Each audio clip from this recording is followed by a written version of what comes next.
Hello students. Next important topic is classification of the computer. Okay. So now we'll see how computer has been classified. So you can see the diagram here.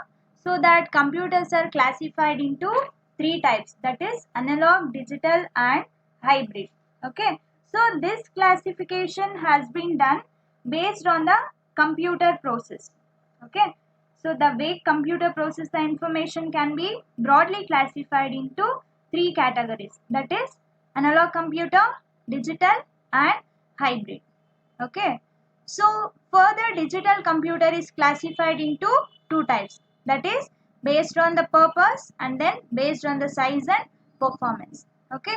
Based on the purpose, computer or digital computer has been classified into special purpose computer and general purpose computers. Okay. So and based on the size and performance, digital computer has been divided into four types, that is microcomputers, mini computers and mainframe computers, then supercomputers. Okay. So now we'll see types of computers one by one. Computers. Okay. So analog computers works upon the continuous data. It's going to take the data or input continuously, then it processes the data, then it will produces the result. Okay. And this analog computers operates by measuring rather than counting. So these analog computers are mainly used for measuring purpose rather than counting. Okay. So it's going to take the data continuously, then it's going to measure the things. Okay. So the analog computers are all that calculation takes place in parallel. So it's going to calculate the data or whatever the information has given by the user, then it's going to process the data in a parallel manner so that computation time is less. Then it's going to process the data in a fast manner so that calculation has been done parallelly in the sense it has a capability to run or it has a capability to process the data more than one at a time, that is parallel. It's going to take the data parallelly so that analog computers are little bit faster. Okay. So the computations are carried out with the physical quantities. So what are the physical quantities here? It can be either voltages, length, current, temperatures. Okay. So this temperature is used for the measurement purpose. Even length and current are used for the measurement purpose. So that analog computers are mainly used for the measurement purpose rather than counting. Okay. So the device that is used to measure such quantities are known as what? Analog devices. So you can take the weighing machine. Okay. So weighing machines can be used for the in order to measure some values. So it can be either any product. So that device can be considered as what? Analog devices. Okay. So analog computers are mainly used for the measuring purpose rather than counting, and it has a physical quantities such as voltages, length, current, temperature, that mainly used for the measuring purpose or measurement purpose. Okay. So and it takes the continuous data as a input. So you can see the image of analog computer here. So next is digital computer. So as the name indicates, digital in the sense data can be user friendly.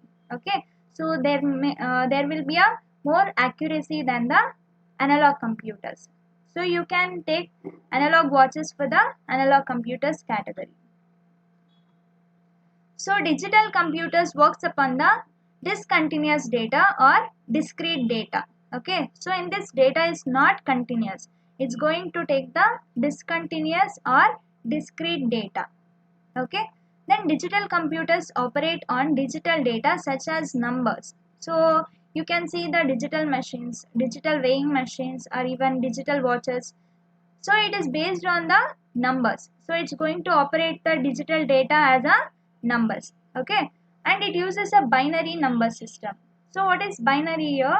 Binary is nothing but 2. Okay. So that has only 2 digits, that is 0 and 1. Okay. So and each one is called as a bit. So 0 is bit here and 1 is also considered as what? Bit. Okay. So they convert the data into digit. that is binary digit 0 and 1. Then it going to perform all the operations carried out on these digits, okay, with the extreme fast manner. So whatever the data has been fed into the digital computer, then that will be treated as digit. So that is in the terms of zeros and ones. So that is known as binary number system. Okay. So and each bit is known as, and each value is known as, that is each 0 and 1 is known as what? Bit. Okay. So digital computer basically knows how to count the digit and how to add the digit. So it is mainly used for the counting purpose or calculation purpose. But analog computers are used for measuring purpose. Okay. So these digital computers are mainly based on the computation purpose. Okay. So digital computers are much faster than the analog computer. Even though analog computers are faster, digital computers are much faster than that of analog computers. Okay. And results are more accurate. So you can find the difference between the analog weighing machine and digital weighing machine. So digital weighing machine has more accuracy than the analog one, right? So computers used for business and scientific applications are digital computers. Where we can use these digital computers. So these digital computers can be used in business and scientific applications. Okay.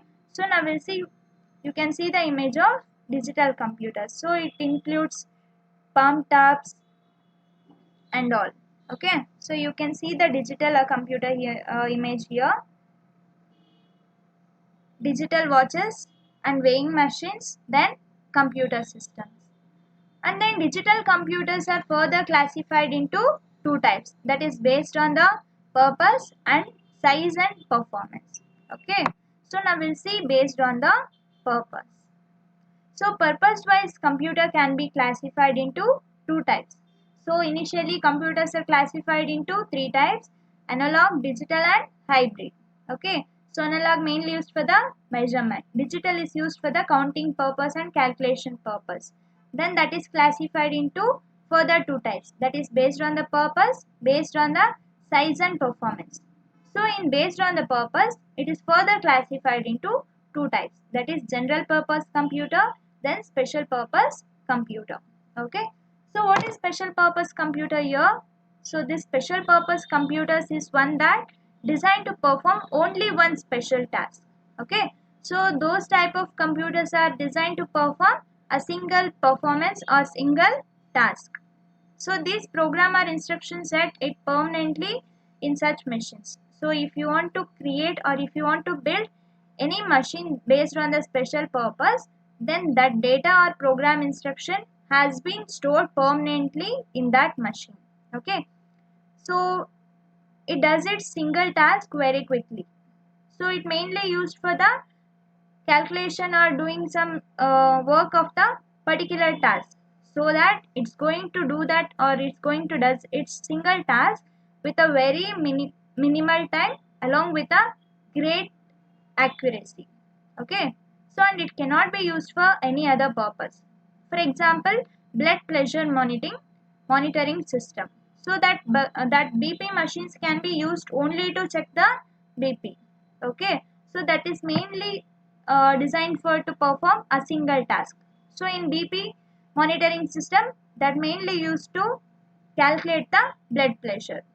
Okay.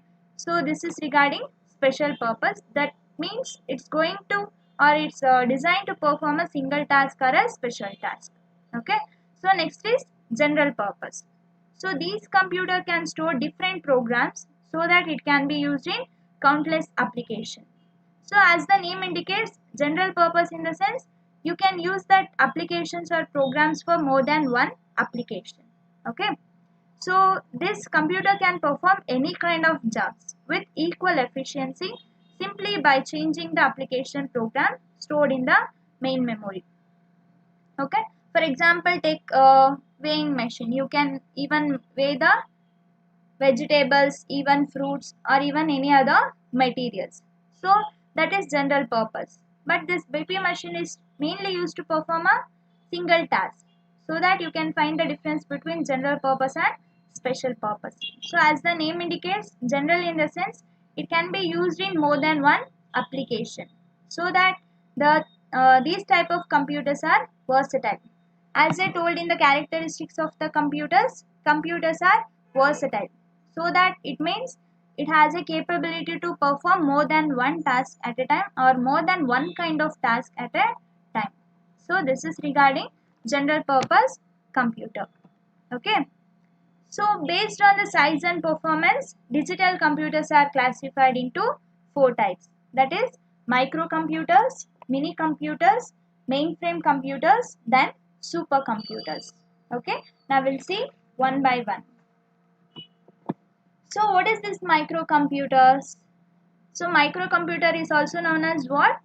Personal computers. That is PCs. What we are currently using in our systems or in our homes, that is known as personal computers. And it was introduced in the year 1970s.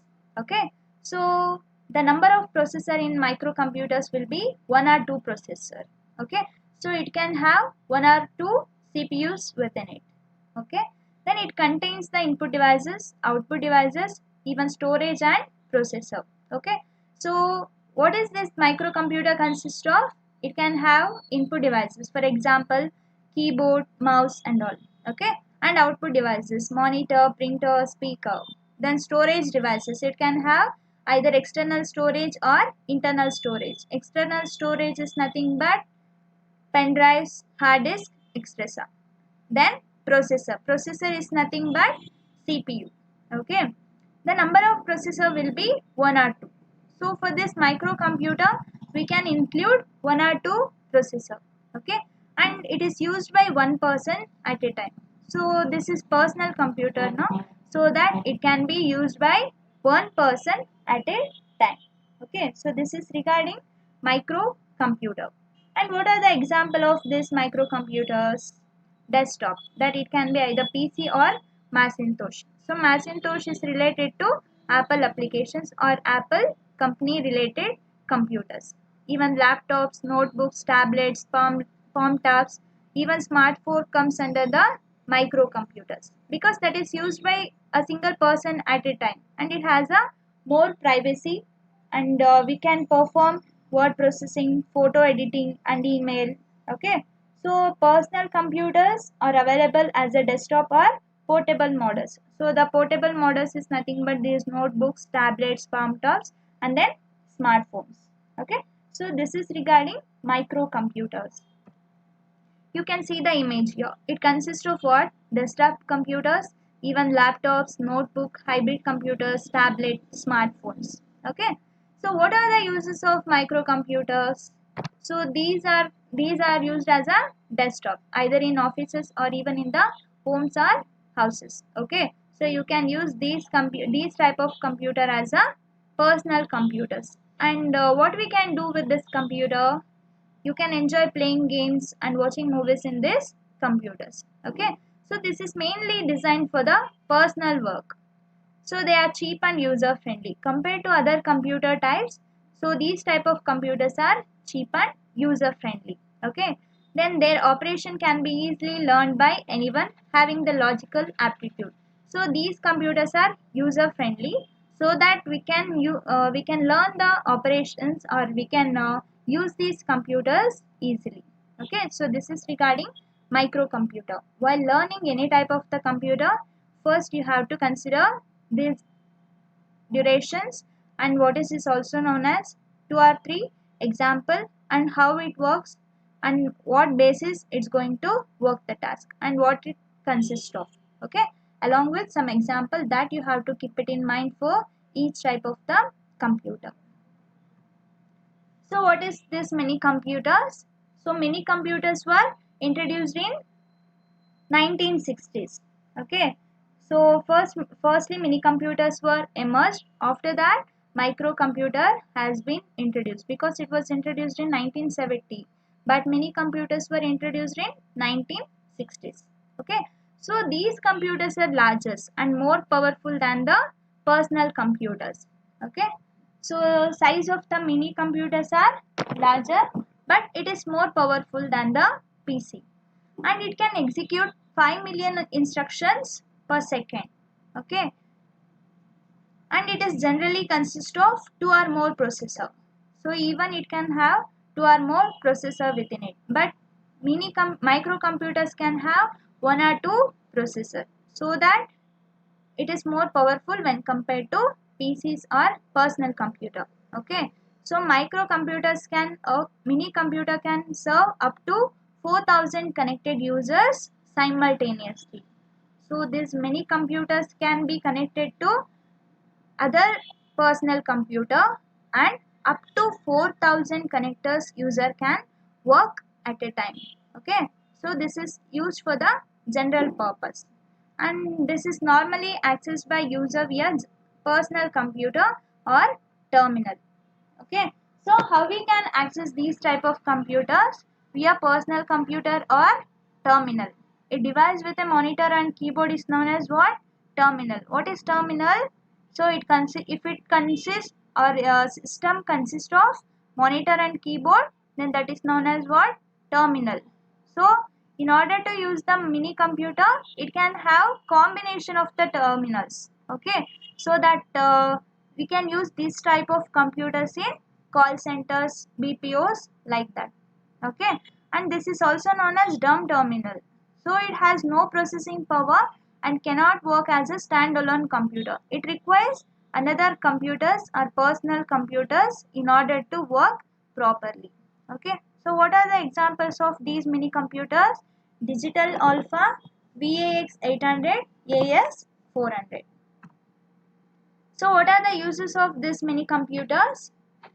They are often used by small and medium sized companies to provide centralized store of the information. As I told earlier, these type of computers can be used in BPOs, okay, call centers, that system, or text editing systems that can be use a mini computers, and they are used for data processing. Okay, so next is mainframe computer. So these computers were introduced in the year of 1975, and these type of computers are very larger in size. So it is more powerful than mini and microcomputers, and it consists of multiple processor. It can have more than 2 processor in this type of computer. Okay, but the size is very large, and this is very large and expensive computer, but it has a capable of simultaneously processing the data for hundreds or thousands of user. Okay, so these computers are mainly used in the business or even government to provide a centralized storage, processing and management for the large amount of data. For example, in bank or in government, it must have several data. So multiple user can use the mainframe computers at a time, and it can store many number of or more weightage of the data. So it is designed to perform multiple tasks for multiple user at a same time.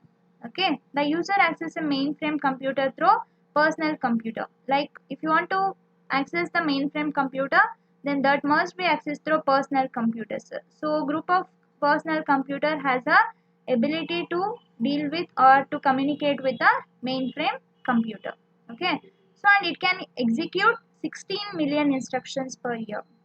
Even we cannot imagine that 16 million instructions it's going to process in a single second. Okay, so what are the example? CDC 6600, NEC 610, DEC 10, and IBM S by 390.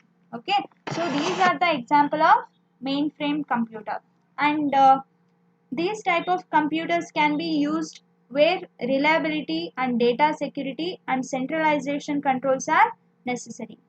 For example, consider like a large amount of transaction that a major bank would have to be processed on a daily basis. Okay, so that for that process, high volumes of ATM, check, and even electronic transaction, most major banks rely heavily on the mainframes.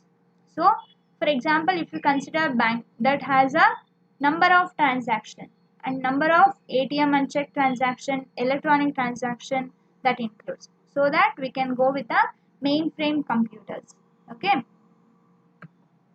So what are the uses then? Mainframe computers are used in large organization because that consists of multiple processor so that it can process the data with a high speed. Okay, so they are bigger in size and sensitive to temperature, humidity, dust. So we must be careful about the temperature, humidity and dust when we have a mainframe computer. Okay, so qualified and trained operators are required to operate them. So a normal person cannot operate these mainframe computers because that can be operate. In order to operate those computers, we need a qualified and trained operators. So certain training need to be taken in order to process or in order to use the mainframe computer. Okay, they have a wide range of peripheral attached. Peripheral in the sense it's a combination of hardware, software and the other external devices. Okay, they have large storage capacity. As they have used in the large organization, then there must be a large storage capacity, right? So it has a large storage capacity and this can be used wide variety of softwares. So it may include any number of softwares and they are not user friendly. So that we need a qualified and trained operators in order to operate these kind of computers. Okay, they can be used for more mathematical calculations like in banks or even in the government sectors. Okay, so these are the uses or applications of the mainframe computer. So you can see the image here. It's a mainframe computers, larger in size and it has a more than one computers processor. Okay, so next is supercomputers. So supercomputers were introduced in the year 1980. Okay, so this is the fastest computer when we compare these computers with the another types. So this is fastest computer. Supercomputers is biggest in size and most expensive in price than any other computers. So these type of computers are biggest in size and even more expensive. So these computers are more sophisticated, complex and advanced computer. So for this, in order to use these type of computers, we need a must training is required. Okay, and it has a very large storage space and it has a numerous storage capacity and it can process the trillions of instruction in 1 second. So in this mainframe computers, these can process how much? 16 million instructions per second right now. So but supercomputer has the ability to process trillion of instructions per 1 second. Even we cannot imagine the fast or process capacity of these type of computers. Okay, supercomputers are used for highly calculation intensive tasks. It is mainly used for the scientific purpose. So supercomputers are designed for ultra high performance such as weather analysis, encryption cracking like ATM systems and creation of the animations or even in Hollywood movies for creations or animated movies creation. For that we can go with the supercomputers. So what are the examples of these supercomputers? IBM Roadrunner, IBM Blue Jane, Param Padma. Okay, so this was the first Indian supercomputers which is created or developed by the Indians. Okay, so what are the uses of supercomputers? Supercomputers can be used for the weather forecasting. It's going to predict when when rain will fall and what are the humidity, what are the temperature of the particular places, so that we can find out the weather analysis by making use of these supercomputers. And we can use animated graphics like Hollywood movies. For that we can use the supercomputers. And nuclear energy research and in the field of space science, rocket launching, and then in order to do any space science we can go with supercomputers. And weapon and missile design in the field of defense we can use the supercomputers, and even in the petroleum explorations. Okay, so these are the applications we can use the supercomputers in a use. Okay, so and it has includes Silicon Graphics, Greyline and IBM SQL, Oak Ridge Nations. So Titan which is performed the quadrillion, that is 10 to the power of 15 calculations per second. So this is the fastest supercomputer. Okay, that is Titan, which performs quadrillion, that is 10 power 15. So this is regarding the supercomputers, and these supercomputers are usually owned by government agencies or large corporations. Okay, so it is mainly used in National Security Agency, that is NSA, in the field of defense and in the field of where high security and centralized control is necessary. So this is regarding supercomputer. You can see the image here. So this is having very largest size along with a high speed, and cost is high, very expensive. Okay, so owned by government, companies or other large organizations. So this is regarding hybrid computers, types of hybrid computers and classification based on the purpose along with the size and performance. Okay, so now we'll see what is hybrid computer. As the name indicates, it's a combination of what? Both analog and digital computers. It's going to uses the characteristics of both analog and digital together. Okay, so it's going to accept both the analog and digital data for processing. So data can be any type, either it can be analog or digital, either it can be continuous data or discrete data. Okay, hybrid computers incorporate the measuring feature of an analog computers. So if the data is in the form of analog, then it's going to measure those data in the analog computers and counting features of the digital computer. Okay, so for measurement purpose, it uses the features of analog computer, and for counting features, it's go with the digital computer features. Okay, for computation purpose, these computers use the analog components, and for storage, digital memories are used. Okay, so this is regarding hybrid computers. So you can see the hybrid computer characteristics in the ATM machine. So it has both digital and analog. For computation purpose, it's going to use the digital. For measurement purpose, it's going to use the analog computer. For if you want to count how many notes or how many currency it has, then it's go with the analog. So in order to do some calculation or in order to do some transaction, it's go with the digital. So this is regarding hybrid computers. So it is a combination of both analog and digital computer. Okay, so that hybrid computers are best used in hospitals, like where analog part is responsible for measurement of patient's heartbeat, so that patient heartbeat can be measured in analog terms, and even blood pressures, temperatures. Okay, and operation can be carried out in digital fashions. Okay, then it's going to monitor the patient's vital signs. So that hybrid computers can be mainly used in ATM and even in hospitals, and this can be used in weather forecasting also. Okay, so for in weather forecasting, it's going to identify the directions by using analog computers, and then if any measurements required, then that can be done with digital computers. So that hybrid computers can be used in hospitals, even in weather forecasting. Okay, so this is regarding classification of the computers. Thank you.